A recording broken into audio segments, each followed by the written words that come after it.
하나님 말씀 우리 함께 읽도록 하겠습니다. 창세기 29장 35절 말씀 한 절만 말씀을 읽겠습니다. 창세기 29장 35절 말씀 저와 함께 읽도록 하죠. 시작. 그가 또 임신하여 아들을 낳고 이르되 내가 이제는 여호와를 찬송하리로다 하고 이로 말미암아 그가 그의 이름을 유다라 하였고 그의 출산이 멈추었더라. 아멘. 오늘 저희 교회에 귀한 교수님, 목사님 오셨는데요. 백석대학교가 있습니다. 거기에 우리 실천신학대학 원장으로 지금 계시면서 설교학 교수님으로 계시는 우리 오늘 이우재 교수님을 모시게 됐습니다. 설교학 교수님이시기 때문에 제가 모시고 싶었던 분이었고요. 내일 기회가 돼서 우리 교회에 오시게 됐습니다. 우리 교수님 설교를 저도 처음 들어요. 그런데 이미 설교학계에는 잘 알려진 좋은 신학자이기도 하고 또 목회자이기도 하신 우리 이우재 교수님 오늘 모시게 돼서 너무 감사합니다. 오늘 하나님께서 우리 교수님, 목사님을 통해서 좋은 말씀, 은혜의 말씀을 들려주시게 되기를 바라고 우리 모든 성도님들에게 큰 은혜가 있게 되기를 바랍니다. 우리 이우재 교수님 나오실 때 환영하면서 우리 주님께 말씀을 기다리면서 박수로 인사하겠습니다.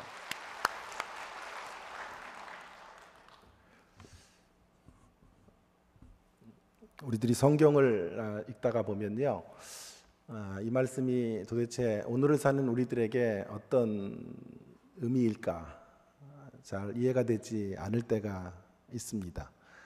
오늘 본문 말씀이 대표적으로 그런 말씀인데요. 창세기 29장 전체를 좀 생각을 해야 되겠는데요. 창세기 29장 전체는 야곱의 결혼 이야기와 출산 이야기입니다. 야곱이라고 하는 이가 속임을 당해서 결혼을 하게 되어지고 또 그의 아내 중에 한 사람인 레아가 가슴을 치며 자녀들을 낳고 자신의 한을 토로하고 있는 그런 이야기들이 본문에 기록이 되어져 있습니다. 오늘을 사는 우리에게 이 말씀이 무슨 의미가 있기에 어떤 적용점이 있을까 하는 그런 궁금증이 생기게 됩니다. 제가 먼저 이 사건의 전말을 좀 여러분들에게 말씀을 간략하게 드릴 테니까 과연 이게 나에게 어떤 의미일까 하는 생각을 하면서 함께 말씀에 주목해 주시기를 바랍니다. 야곱이 그 형 에서를 속인 것 때문에 도망을 가게 됩니다. 그 외삼촌 집으로 도망을 가게 되는데요. 제일 먼저 우물가에 이르게 됩니다. 그 우물가에서 운명적인 사랑의 여인을 만나게 되죠. 라헬이라고 하는 여인을 만나게 된 것입니다. 라헬을 만나고 첫눈에 반해버린 거예요. 보자마자 한 1초도 안 지나서 한 10초도 안 지나서 결혼을 해야 되겠다 이런 결심을 하게 된 것입니다. 시쳇말로 한눈에 뻑가게 된 것이죠. 그래서 바로 외삼촌에게 가서 자기 소개를 하고 그리고 나서 결혼을 해야 되겠다라고 말씀을 드립니다. 결혼을 하기 위해서는 이제 신랑 측에서 신부에게 예물을 선물을 줘야 되는데 자기에게는 그런 것이 없기 때문에 선물 대신에 노동력을 제공하겠다 이렇게 이제 말을 하고 딸을 달라고 간청을 하게 된 것입니다. 이 라반이라고 하는 사람과 야곱이라고 하는 사람은 같은 부류의 이제 사람인데요. 라반이 단수가 훨씬 더 높습니다. 이런 말이 있죠. 뛰는 놈 위에 누가 있죠? 나는 놈이 있습니다. 나는 놈 위에 한 놈이 더 있는데 붙어나는 놈이 있어요. 이렇게 딱 붙어가지고 나는 놈을 조종하고 있는 사람이 있는데 야곱이 뛰는 놈 위에 나는 놈이라고 한다면 라반이라고 하는 사람은 그 나는 놈 그 위를 또 붙어서 날아가는 놈이라고 할 수 있어요. 아무리 봐도 이 야곱의 청을 들어주는 것이 라반 편에서 손해가 될 것 같지가 않아요. 그래서 7년 동안 네가 만일 라헬을 그렇게 사랑한다면 7년 동안 일을 하고 노동력을 제공하면 7년 후에 내가 딸을 주겠다. 그렇게 약조를 하게 된 것입니다. 야곱은 라반의 이야기를 철석같이 믿고 7년 동안 일을 합니다. 성경은 그 7년을 수일처럼 여겼더라 이렇게 말을 하고 있어요. 7년이 지나고 이제 야곱이 드디어 결혼하는 날이 되었습니다. 너무 기뻐서 야곱은 이제 술을 권하게 먹습니다. 만취 상태가 되어 첫날 밤에 들어가게 되었는데 그 첫날 밤에 라반이 그것을 속여서 라헬을 그 신혼방에 집어넣는 것이 아니라 그의 언니인 레아를 이제 그 자리로 집어넣게 된 것이죠. 그리고 야곱이 그날 만리장성을 쌓고 아침에 이제 눈을 떠 보았더니 지난밤 자기와 함께 잠자리를 같이 한 여인이 그가 그토록 사랑했던 라헬이 아니라 레아라고 하는 것을 알게 된 것입니다. 라반의 속임수 때문에 이렇게 된 것을 이제 알고 야곱이 따져 묻지만 달리 방도가 없습니다. 그래서 다시 또 7년을 더 일하기로 약조를 하고 7년의 일을 통해서 이제 라헬까지 아내로 얻게 되는 이야기가 본문의 이야기였습니다. 이것이 이상한 결혼 이야기의 전말입니다. 31절부터 우리가 읽은 35절까지의 이야기를 보면 이렇게 졸지에 두 여인을 이제 얻게 되었는데 그 중에 하나님께서 레아라고 하는 여인의 태를 여셔서 4명의 아이를 낳는 이야기가 소개되어져 있습니다. 3명의 아이를 낳을 때까지 레아가 남편이 자꾸 라헬만을 사랑하고 자기에게 사랑을 주지 않기 때문에 가슴을 치며 그녀의 한을 토로하고 있는 이야기들이 가득 차 있는 것을 보게 됩니다. 자, 이것이 오늘 본문이 말하고 있는 사건의 전모입니다. 여러분, 이 말씀이 오늘 우리에게 어떤 교훈이 될까요? 여러분이 많이 이 말씀을 누구에게 가르치거나 큐티를 한다거나 할 때 이 말씀을 통해서 어떤 적용점을 얻으실 수가 있겠습니까? 이런 얘기일까요? 야곱처럼 남을 속이면 라반을 만난다. 그런 교훈을 주고 있는 것일까요? 라헬을 얻기 위한 야곱의 집념을 보라. 인생은 집념이다. 집념을 가지고 우리의 목표를 향하여 달려나가야 한다. 그런 교훈일까요? 역시 마음에 들지 않습니다. 그럼 이런 건 어때요? 야곱처럼 첫날 밤에 만취해서는 안 된다. 그런 이야기일까요? 자, 모두가 다 만족스럽지가 않습니다. 여러분, 오늘 본문을 통해서 우리는 어떤 인물 중에 본받고 싶은 인물이 있습니까? 라반을 본받고 싶으신가요? 야곱이 우리 눈에 들어옵니까? 레아가 괜찮아 보입니까? 라헬은 어떻습니까? 성경을 이렇게 어떤 인물들을 우리에게 계속 적용하려고만 들면 때때로 어떤 본문들은 미궁에 빠질 수밖에 없습니다. 오늘 본문이 대표적으로 그런 말씀이에요. 자, 그렇다면 이 본문이 주고 있는 교훈은 무엇일까요? 자, 본문을 이제 제대로 우리가 읽어가기 위해서 저는 2가지를 좀 제안하고 싶습니다. 첫 번째로는 이 본문은 저와 여러분이 살아내야 되는 시대가 어떤 시대인지를 알려주고 있어요. 우리는 어떤 시대를 살아야 하는지에 대한 이야기를 해주고 있다라고 하는 게 첫 번째 우리가 본문을 바라보는 시각이 되어야 하겠고요. 또 한 가지, 두 번째 시각은 우리가 살아내야 되는 그 시대 속에 우리 하나님이 과연 어떤 분이신가 하는 것을 말씀해주고 있다고 확신합니다. 차례로 이 2가지 이야기를 여러분들과 함께 말씀드리면서 나누면서 교훈을 찾아보도록 하겠습니다. 먼저 첫 번째로 우리가 살아내야 되는 시대는 어떤 시대인가 하는 것을 본문은 말씀해 주고 있습니다. 우리는 어떤 시대를 살까요? 우리들은 중간기를 살아내야 한다라고 하는 것을 성경은 지금 강조하려고 하는 것입니다. 여러분, 이 땅의 모든 신자들은 중간기를 살아가는 사람들이라고 말할 수 있겠습니다. 중간 세대를 우리는 살고 있습니다. 많이 고민했지만 다른 특별한 단어가 없어서 제가 지금 선택한 단어가 중간기 혹은 중간 세대라고 하는 것입니다.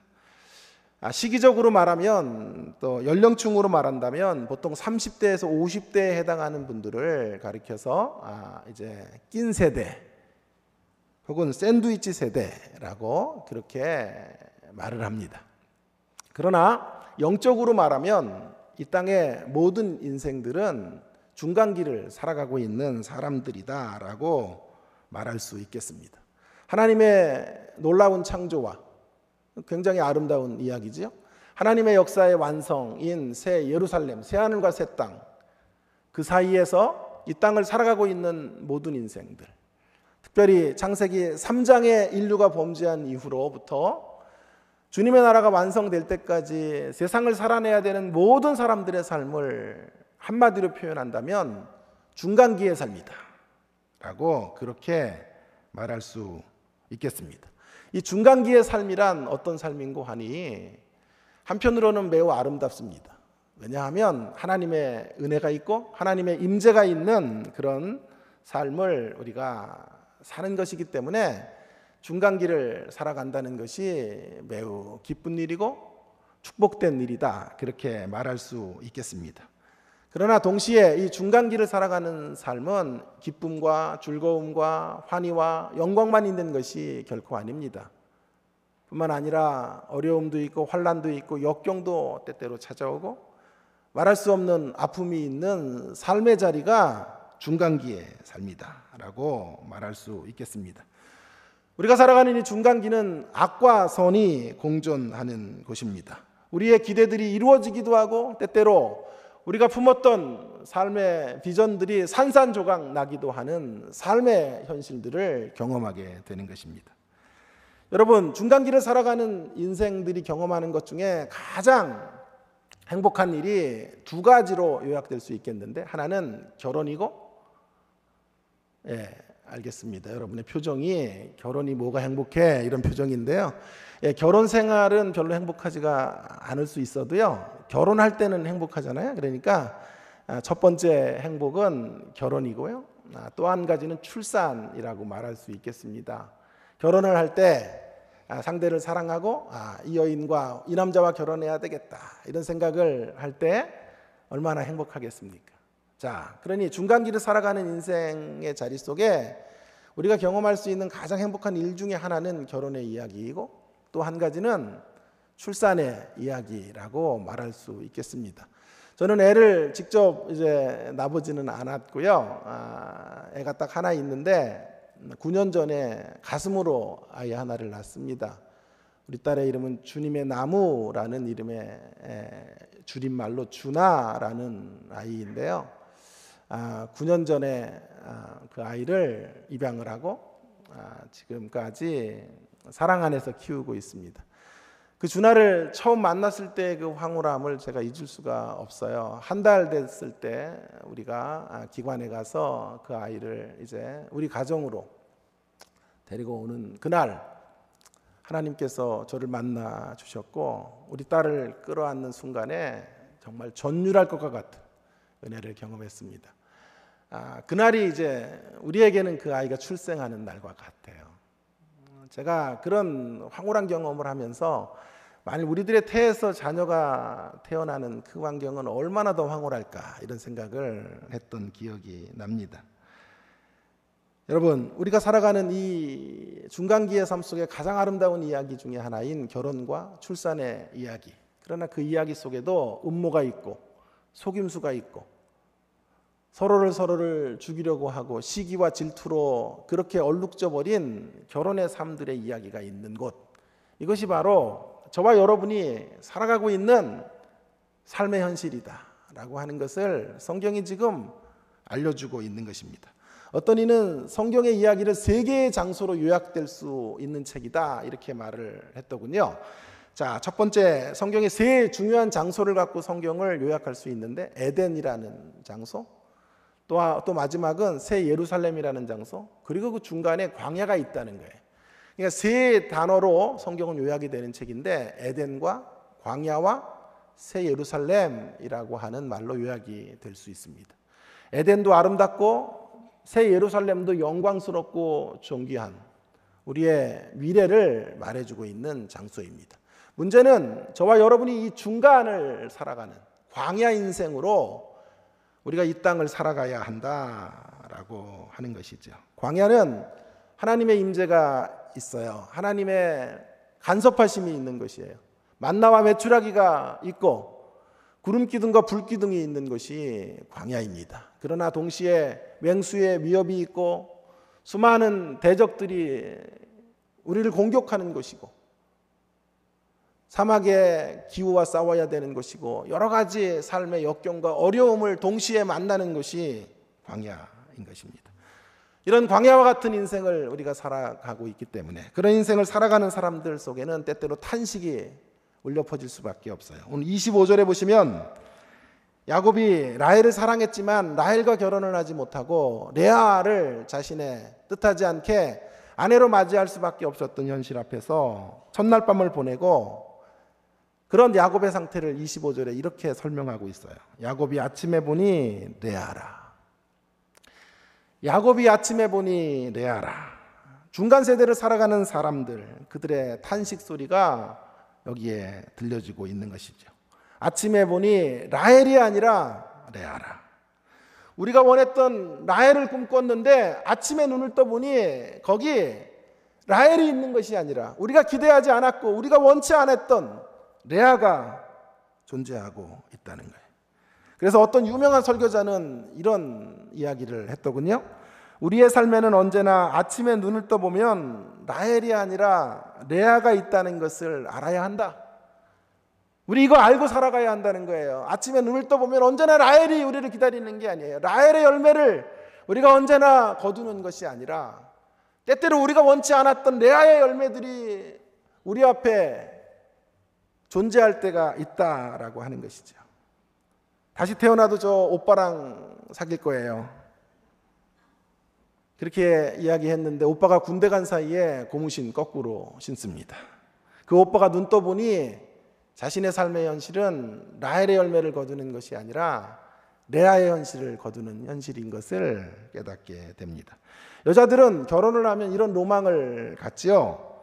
김수영과 같은 남편이 꿀송대로 아침마다 I love you 하면서 우리를 깨워주리라 이런 로망을 갖습니다. 아니면 백종원과 같은 이제 요리를 잘하는 남편이 프랑스 요리 같은 거 날마다 준비하면서 아침마다 우리를 깨워주기를 원합니다. 제일 좋은 건 이거예요. 김수영과 같은 외모와 꿀성대를 갖고 있는 사람이 백종원과 같은 요리 실력을 함께 갖고 있어가지고 요리도 다 준비해놓고 아침마다 꿀성대로 I love you라고 말해주기를 원하죠. 그러나 우리의 결혼의 삶은 그렇게 녹록하지가 않습니다. 우리가 꿈꾸는 삶의 모습으로 결혼 생활이 이끌려가지가 않지요. 제가 결혼을 하고 처음에 이제 아내와 싸움을 했던 이유가 뭐냐 하면 양말 때문에 싸웠어요. 양말을 계속 이렇게 말아서 제가 던지고 하니까 제 아내가 한 대여섯 번 이렇게 노티스를 주더라고요.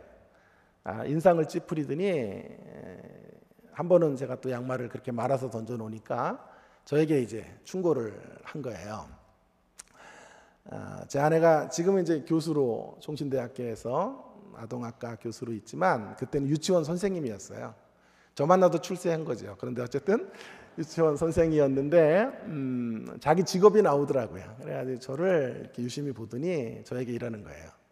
우재 씨 일로 와 보세요. 여기 좀 앉으세요. 제가 할 말이 있어요. 그러면서 양말이라는 거는요 그렇게 이렇게 해가지고 접어가지고 말아서 던져놓으면 절대로 안 돼요.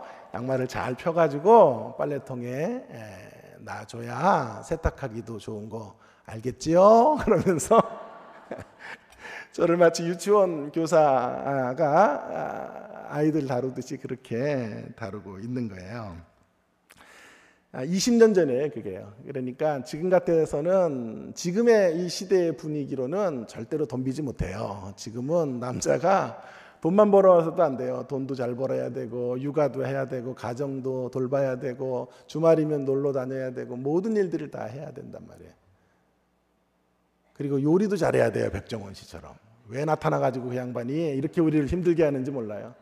저는 이런 시대를 타락한 시대다 이렇게 정의하고 싶어요. 자, 그러나 20년 전만 해도 남자가 이렇게 힘들었던 시기는 아니었어요. 그래서 제가 도전을 했죠.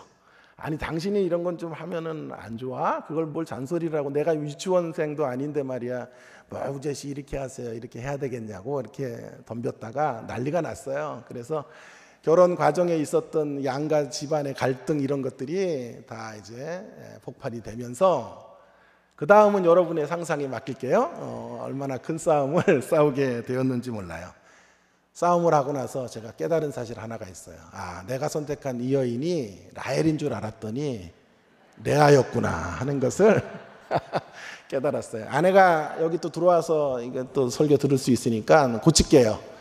레아는 아니고 레헬 정도 돼요. 레헬 정도 되는구나. 여러분, 우리는 이 중간길을 살아가고 있는 사람들이에요.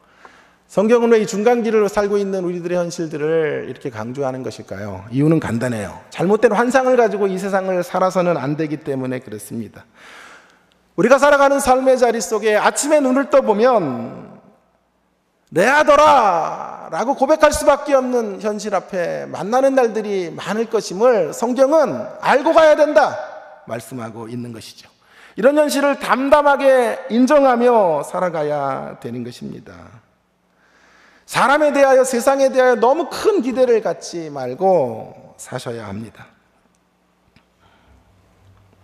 우리가 우리가 소원하는 일들이 우리의 원대로 다 이루어지지 않는 세상을 살아갈 수도 있다라고 하는 것을 성경은 알려주고 있는 것이죠. 라헬을 만나 설사 산다고 해도 레아예요. 무슨 말인지 모르면 적어두세요. 라헬을 만나 살아도 레아다. 30장 1절과 2절에 가니까요, 드디어 라헬을 만났는데 그 라헬과 처음 싸움하는 부부싸움의 이야기가 나와요. 막 저주를 퍼부으면서 하나님을 원망하고 또 싸우고 있는 이 두 사람의 이야기가 소개되어져 있는 것을 보게 됩니다. 라헬을 만났지만 삶의 현실은 레아였다라고 하는 것이죠. 자, 우리가 왜 이런 사실들을 인정하며 살아야 될까요? 이유는 아주 간단합니다. 이것을 인정하며 살아가게 될 때 저와 여러분이 이 세상 속에 있지만 이 세상 사람이 아니라 이 세상 속에서 다른 세상을 준비하고 영원한 가치들을 바라보며 살아가는 존재라고 하는 것을 분명히 붙들고 살아가야 되기 때문에 그런 것입니다. C.S. 루이스라는 사람이 이런 말을 했어요. 만일 내가 이 세상에서의 그 어떤 경험도 결코 충족시킬 수 없는 욕망을 내 속에서 발견하게 된다면 내가 다른 세계, 초자연적이고 영원한 세계를 위하여 만들어졌다는 것이 가장 타당한 설명이 될 것이다. 자, 우리가 이 세상에서 무엇을 얻어도 무엇을 누려도 다 만족할 수 없는 삶의 자리 속에 놓여지게 된다면, 그런 욕망을 우리가 발견하게 된다면 한 가지 중요한 사실들을 점검해야 된다는 거예요. 저와 여러분이 이 세상에서 온전한 만족을 누릴 수 있는 존재들이 아니라 우리가 이 세상 속에 있지만 다른 세계를 위해 만들어진 존재들이다. 할렐루야. 영원한 세계를 위해 만들어진 존재들이에요. 초자연적인 세계를 위해서 만들어진 존재들이다 라고 하는 것을 인정하며 살아가야 하기 때문이라는 거예요. 생각의 초점을 바꾸시고 누구를 원망하고 현실을 비관하고 누구 때문에, 어떤 환경 때문에 내가 이렇게 되었다 이렇게 살 것이 아니라 우리에게 주어진 현실들을 담담하게 인정하면서 그 현실 속에서 영혼을 준비하고 진정한 만족의 나라를 바라보면서 살아가야 될 존재들이 저와 여러분들인 줄로 믿습니다.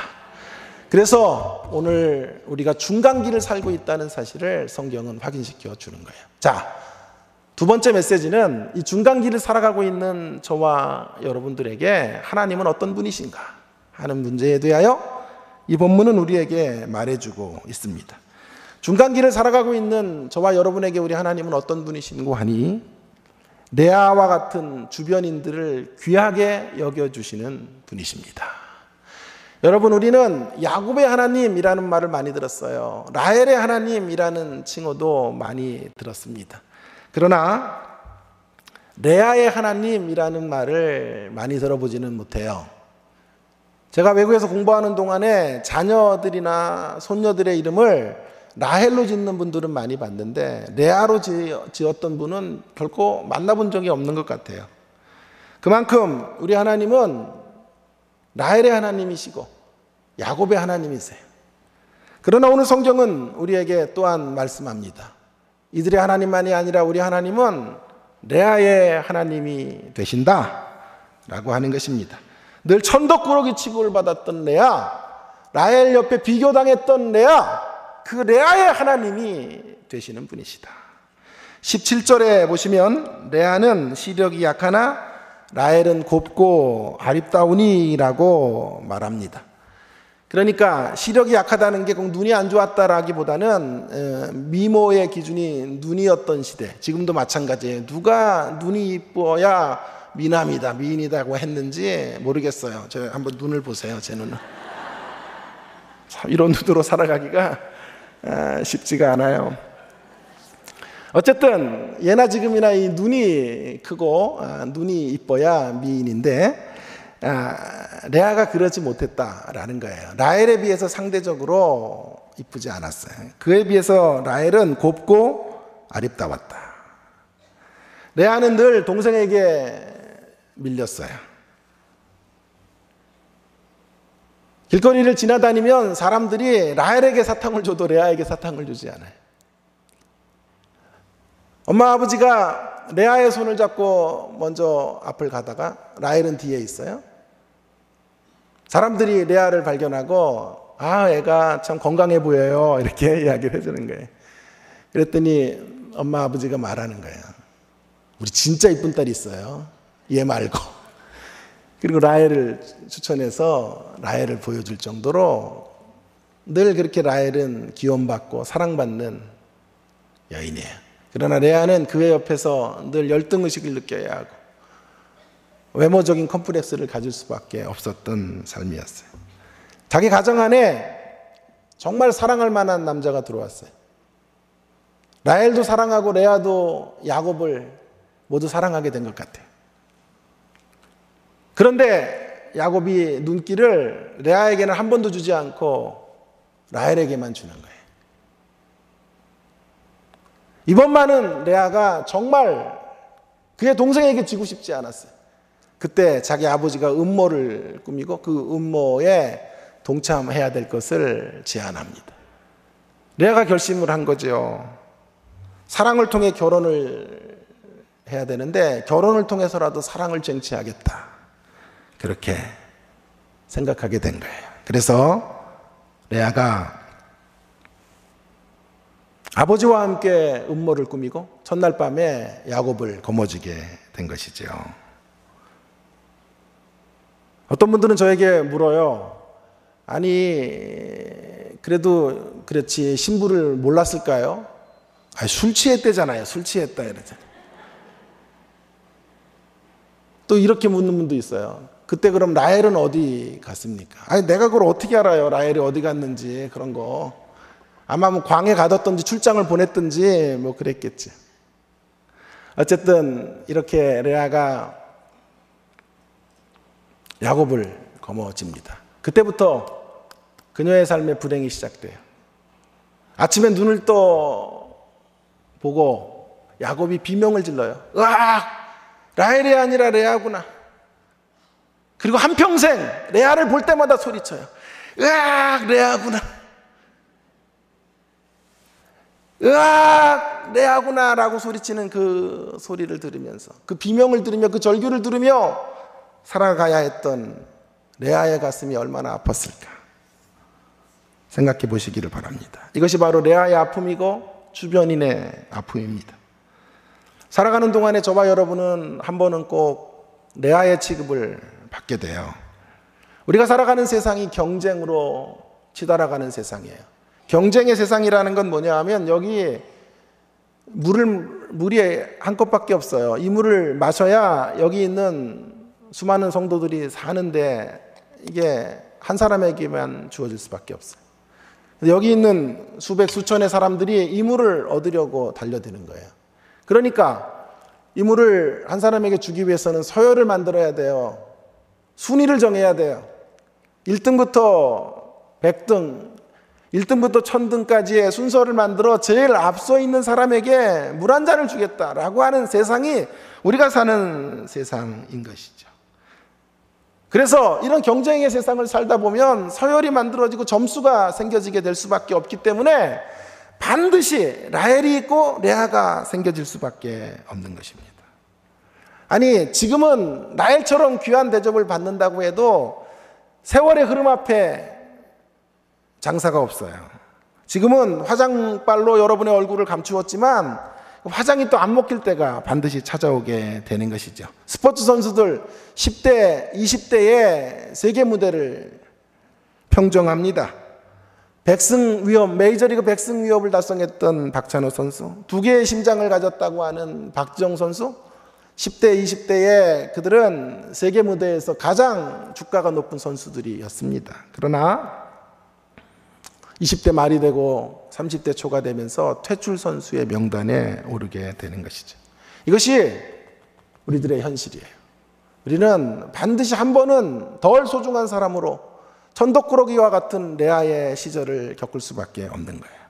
그러므로 오늘 이야기는 매우 가슴 아픈 이야기예요. 그러나 희망이 있는 이야기예요. 그런 레아를 우리 하나님께서 사랑해 주십니다. 31절에 보시면 여호와께서 레아가 사랑받지 못함을 보시고 그의 태를 여셨으나 라헬은 자녀가 없었더라. 전 이 구절을 읽다가 펑펑 울었어요. 하나님께서 레아가 남편의 사랑을 받지 못하는 것을 보시고 그녀의 태를 열어주셨으나, 태를 열어주시는 하나님, 남편의 사랑이 없어서 아파하고 힘들어하고 그렇게 몸부림치며 살아가는 한 여인의 절규를 외면하지 아니하시고 다가오셔서 그녀의 태를 열어주시고 그녀의 한을 풀어주시는 하나님, 그 하나님이 우리 하나님이십니다. 레아의 편이 되어주시는 분이십니다. 주변인을 외면하지 않으십니다. 주변인에게 찾아오셔서 과거의 죄를 묻지도 따지지도 아니하시고 만나주시고 싸매어주시고 그 여인을 귀하게 대접해 주시는 분이 저와 여러분의 하나님이신 줄로 믿습니다. 하나님은 결코 잘난 사람들의 하나님만이 아니십니다. 못나고 전하고 연약하고 삶의 중심 무대에서 밀려난 이들을까지도 끌어안으시고 그들을 귀하게 대접해 주시는 하나님이 우리 하나님이신 줄로 믿습니다.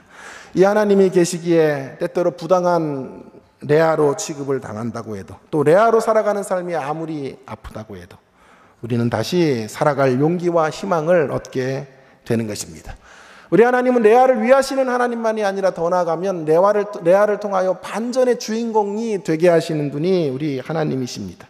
자, 3명의 아이를 낳을 때까지 레아는 자신의 한을 토로해요. 자신이 얼마나 가슴 아픈 사연 속에 있는지를 루벤, 시므온, 레위라는 이름 속에 집어넣어서 자신의 한을 토로하지요. 그러다가 4번째 아이를 낳을 때 유다라 이렇게 이야기해요. 이제는 내가 여호와를 찬송하리로다. 그렇게 아프고 힘들었지만 이제는 이 아픔의 자리 속에서 여호와를 찬송하는 자리로 나아갈 수 있습니다 라고 고백하고 있는 거예요. 스티븐슨이라는 학자는 레아는 야곱과의 허무한 관계로 인하여 비로소 하나님을 향하여 마음을 열게 되었다. 고통과 아픔 속에서, 남편이 사랑을 주지 않는 그런 절망적인 현실 속에서 레아는 비로소 좌절하고 절망하고 쓰러지고 인생을 포기하는 게 아니라 비로소 하나님을 처절하게 바라보게 되었고 하나님과의 새로운 관계를 형성하게 된 것입니다. 아픔만큼 성숙해지고 하나님을 진실되게 바라보는 사람이 된 것이죠. 그래서 그 허무한 관계로 인하여 하나님을 향하여 마음을 돌리는 인생이 된 것입니다. 이 레아를 사람들이 귀하게 후대에 여긴 것 같아요. 그래서 야곱과 함께 묘에 잠든 이가 라헬이 아니라 레아입니다. 그리고 레아의 후손에서 예수 그리스도가 탄생하게 된 것입니다. 레아의 후손에서 유다도 나오고 레위도 나와요. 성전의 봉사자들, 또 메시아가 이 레아의 태에서 나와요. 신약에 이르면요, 구약에서는 그저 레아의 하나님, 레아를 위하시고 레아를 반전의 주인공으로 쓰시는 하나님만이 아니라 신약에 오면 우리 하나님께서 친히 레아가 되신 하나님, 레아가 되세요. 레아의 후손으로 우리 하나님께서 팀 켈러의 표현이에요. 오셔서 친히 레아의 후손으로 이 땅에 오셔서 레아의 길을 사세요. 왜 하늘 보좌를 버리시고 레아로 오셨을까요?